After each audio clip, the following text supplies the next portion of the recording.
Praise the lord.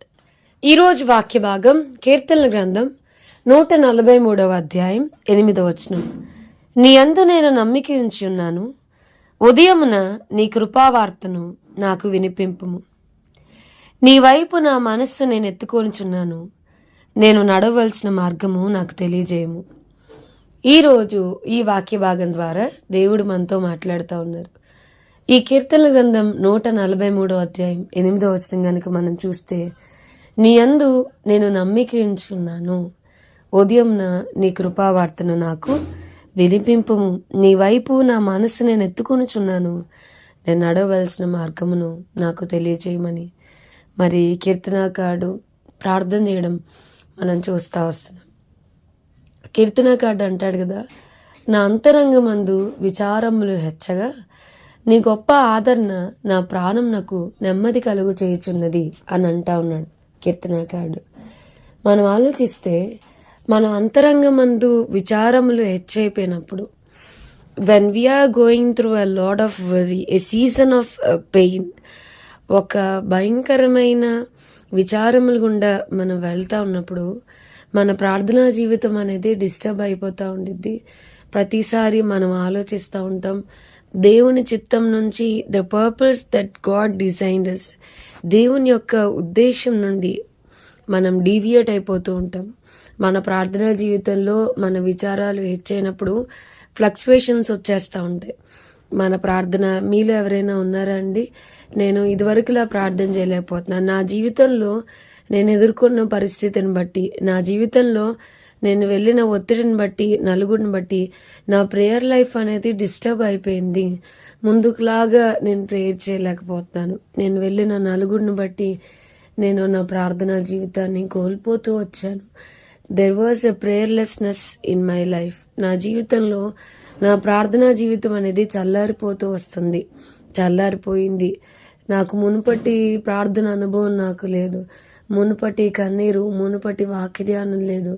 మునుపు దేవుని స్వరాన్ని ఎంతో స్పష్టంగా వినగలిగేదాన్ని, కానీ ఇప్పుడు నేను వెళ్ళిన స్ట్రగుల్ని బట్టి, నేను వెళ్ళిన నలుగురిని బట్టి ఆ రిలేషన్షిప్ అనేది, నాకు దేవునికి మధ్య ఆ కమ్యూనికేషన్ అనేది, ఆ సహవాసం, ఆ ఫెలోషిప్ అనేది డిస్టర్బ్ అయిపోతూ వచ్చింది అని అనుకుంటూ ఈరోజు మీరు వాక్యం వింటే, మీ హృదయంలో కనుక ఈ వేదన ఉంటే, ప్రభా నేను వెళ్ళిన నలుగురిని బట్టి, నేను వెళ్ళిన నాకు అర్థం కాని పరిస్థితులను బట్టి నేను నీ మీద ఆధారపడలేకపోయానయ్యా, నా విశ్వాసం అనేది డిస్టర్బ్ అయిపోతూ వచ్చింది, అందుకనే నేను సరిగ్గా ప్రార్థన చేయలేకపోయానని, ఒకవేళ ఆ దిగులు, ఆ వేదనతో కనుక, ఆ యొక్క గిల్ట్తో ఈరోజు మీరు కనుక వాక్యం వింటే, ప్రభు మీతో మాట్లాడుతూ ఉన్నాడు. మీ అంతరంగమందు విచారాలు హెచ్చుగా ఉన్నప్పుడు ఆయన గొప్ప ఆదరణ మాత్రమే మన ప్రాణంనకు నెమ్మదిని కలుగు చేయగలదు. మీరు ఎక్కువగా వర్రీ అయిపోతున్నారు, ఎక్కువగా నలిగిపోతున్నారు అని అంటే కనుక, మీకు మీ భవిష్యత్తుని గురించిన ఆందోళన ఎక్కువైనప్పుడు, గతంలో మీరు ఎదుర్కొన్న చేదైన అనుభవాలు మీ కళ్ళ ముందుకి ఆలోచనల రూపంలో వస్తూ ఉన్నప్పుడు, కీర్తనకారుడు చెప్పినట్టుగా ప్రభుతో చెప్పండి, దేవా నీ యందు నేను నమ్మకించున్నాను, నీ యందు నేను నమ్మకించున్నాను, దేవా నా విశ్వాసాన్ని వృద్ధి పొందించండి. నన్ను నమ్మి మీరు ఒక సీజన్ ఆఫ్ పెయిన్ గుండా మీరు నన్ను తీసుకుని వెళ్తున్నప్పుడు, వేరు వేరు పరిస్థితులు గుండా మీరు నన్ను నడిపిస్తున్నప్పుడు నా విశ్వాసాన్ని వృద్ధి పొందించండి. నేను నమ్మడం ఎట్లనో నాకు నేర్పించు ప్రభా. నానాడు శిష్యులు అడిగినట్లుగా మనం కూడా అడుగుదాం, ప్రభా నా విశ్వాసాన్ని వృద్ధి పొందించు, నా ప్రేయర్ లైఫ్ అనేది ఎక్కడ కూడా డిస్టర్బ్ కాకూడదు, నీ మీద నాకున్న విశ్వాసము, ఆ పునాదులు ఎక్కడ కూడా కదిలిపోకూడదు. నేను వెళ్తున్న పరిస్థితులను బట్టి నా విశ్వాసాన్ని వృద్ధి పొందించు, నేను నిన్ను నమ్ముతున్నాను ప్రభా, నేను నిన్ను నమ్ముతున్నాను ప్రభా అని మీకు ఆలోచన వచ్చినప్పుడు, వర్రీ అయిపోతున్నప్పుడు, ప్రయాసపడి భారం మోసుకొంచున్న సమస్త జనులారా నా యొద్దకు రండి, కమ్ టు మీ అని ఆయన పిలుస్తా ఉన్నారు.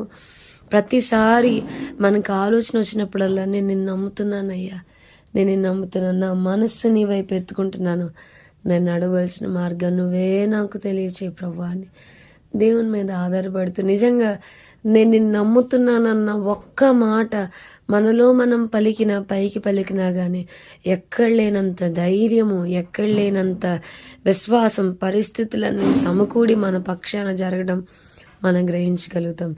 సో వాక్యాన్ని వింటున్న ప్రియమైన వారులారా, ధైర్యాన్ని కోల్పోవద్దు. Just trust the lord.